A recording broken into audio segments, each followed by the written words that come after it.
याआधी तुम्ही गवारीची रस्सा भाजी, सुकी भाजी नक्कीच करून खाल्ली असेल. पण असा हा कुरकुरीत आणि 8 दिवस टिकणारा गवारीचा ठेचा कधी खाल्लाय का तर नक्की सांगा. चपाती, भाकरी, थालीपीठ किंवा आंबोळी, डोशांचे काही प्रकार असतील तर त्याच्याबरोबर हा ठेचा तुम्ही खाऊ शकता. वरण भाताबरोबर तोंडी लावून खाण्यासाठी सुद्धा अगदी मस्त लागतो. टिकाऊ असल्यामुळे अगदी प्रवासाला सुद्धा नेऊ शकता.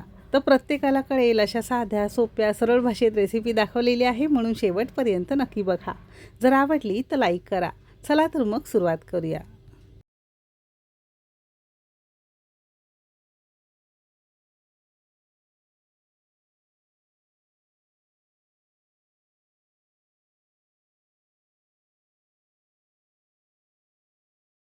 कुरकुरीत टिकाऊ गवारीचा ठेचा बनवण्यासाठी सगळ्यात पहिल्यांदा इथे आपण साधारणतः 150 ग्राम प्रमाणात गवार स्वच्छ धुवून पुसून नंतर आपण ही तोडून घेतलेली आहे.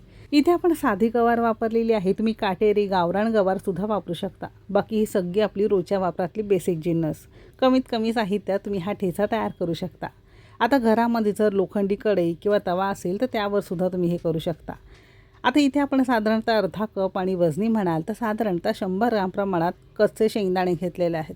साधारणतः एक 5 मिनटं अगदी मध्यम आचेवर छान कडक कुरकुरीत रंग बदलेपर्यंत आपण हे भाजून घेणार आहोत. आता ज्या मंडळींना शेंगदाणा चालत नसेल तर फुटाणे किंवा फुटाण्याची डाळसुद्धा तुम्ही यामध्ये वापरू शकता. बाकी बनवण्याची पद्धत सेमच आहे. भाजलेला शेंगदाणा एका सेपरेट ताटावर काढून घेतलेला आहे. थोडा गार करायला बाजूला ठेवून देणार आहोत. आता सेम लोखंडी तव्यावर अजिबात तेलाचा उपयोग न करता सुरुवातीला ही गवार आपण घातलेली आहे. आता ही गवार आपल्याला भाजायची सुद्धा आहे, म्हणजे छान कुरकुरीत होईल आणि थोडी शिजवायची सुद्धा आहे, म्हणजे यातला कच्चेपणा आपल्याला काढून टाकायचा आहे. 2 मिनटं मोठ्या आचेवर सुरुवातीला छान खरपूस भाजून घेतल्यावर रंग हलकासा बदललेला आहे. आता यामध्ये चमचाभर आपण साधं तेल घालून मध्यम आचेवर साधारणतः एक 5-6 मिनटं आपण भाजून घेणार आहोत. आणि भाजताना शक्यतो असं हे थोडंसं दाबून दाबून किंवा प्रेस करत आपल्याला भाजून घ्यायचं आहे, म्हणजे यातला ओलावा किंवा पाण्याचा अंश निघून जातो आणि अशी छान कुरकुरीत गवार एक 7 ते 8 मिनटात आपल्याला भाजून तयार मिळते. मस्त सगळा यातला कच्चेपणा निघून गेलेला आहे. मध्ये थोडीशी जागा करून घ्यायची आणि 150 ग्राम गवार असेल तर साधारणतः 8 ते 10 हिरव्या मिरच्या हाताने तोडून घ्यायच्या आहेत आणि 8 ते 10 लसणाच्या पाकळ्या घेतलेल्या आहेत. हवं असेल तर गवार भाजलेली काढून सेपरेट हिरवी मिरची लसूण तुम्ही यामध्ये भाजून घेऊ शकता किंवा असंच हे भाजून घेतलं थोडंसं तेल घालून तरीसुद्धा चालू शकेल. आता गवारीबरोबर हिरवी मिरची लसूण भाजून घेण्याचं इतकंच कारण गवारीमध्ये जर काही ओलसरपणा असेल, कच्चेपणा असेल याबरोबर निघून जाईल आणि हिरवी मिरची लसूणसुद्धा याच पद्धतीने आपण थोडंसं दाबून दाबून असं भाजून घेणार आहोत, म्हणजे यातला सगळा ओलावा किंवा मॉइश्चर निघून जाईल. आता यामध्येच मिक्स करत पुन्हा एक 3-3.5 मिनटं मध्यम आचेवर आपण छान भाजून घेतलं आहे. हिरवी मिरची लसणाचा सुद्धा थोडासा रंग बदलला आहे. एका ताटावर काढून थोडंसं गार करायला बाजूला ठेवून देणार आहोत. आता सुरुवातीला आपण जो शेंगदाणा भाजून घेतलेला होता चांगला गार कडक झाल्यावर मिक्सरच्या भांड्यामध्ये काढून घेतला आहे. तुम्हाला हवं असेल तर सालं काढून घेऊ शकता.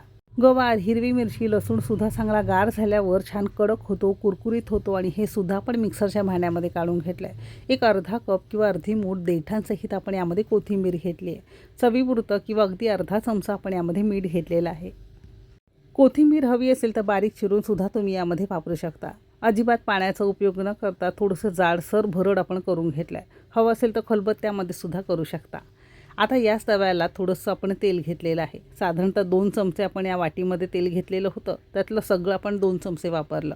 हलकंसं गरम झालं की यामध्ये अगदी पाव चमचा आपण साधं जिरं घेतलेलं आहे. हवं असेल तर थोडंसं हिंग घातलं तरीसुद्धा चालू शकेल. आता पटकन हा तयार ठेचा आपण यामध्ये घातलेला आहे, कारण जिरं पटकन करपतं म्हणून ही प्रोसेस अगदी फटाफट करायची.